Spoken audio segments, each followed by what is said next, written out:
Hello guys, good morning. सकाळची सुरुवात छान चपात्यापासून केली आहे. चपाती आणि बटाट्याची भाजी आज मी डब्याला नेणार होते आणि नाश्त्याला पण मी चपातीच खाणार होते, कारण नाश्ता बनवायला माझ्याकडे बिलकुल वेळ नव्हता. मला उठायलाच खूप लेट झाला होता. बेसन पोळा आणि चपाती खाणार होते. लहानपणी ना मला मम्मी डब्याला बेसन पोळा आणि भाकरी द्यायची, कारण तिला वेळ नसायचा, तिला कामावर पण जायला लागायचं, म्हणून ती अशी शॉर्टकट मला बनवून द्यायची. तसंच मी आज काहीतरी शॉर्टकट बनवलं होतं सकाळी नाश्त्याला.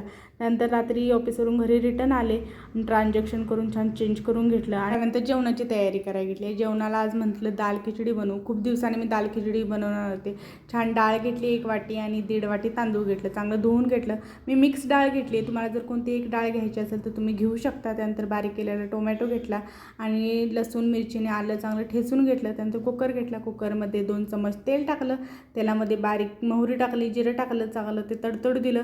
त्यानंतर ते वाटण टाकलं. त्यानंतर बारीक केलेला टोमॅटो टाकला, चांगला भाजून घेतला टोमॅटोमध्ये मसाले टाकले, हळद, मीठ आणि थोडंसं घरचं मसाला टाकला मी आणि चांगलं मिक्स करून घेतला. त्यानंतर 3 ग्लास पाणी घातले मी आणि त्यामध्ये कस्तुरी मेथी टाकली. मी कस्तुरी मेथी टाकते दाल खिचडीमध्ये. तुम्हाला कोथिंबीर हवी असेल तर ती पण टाकू शकता. बाय, भेटू पुढच्या ब्लॉगमध्ये.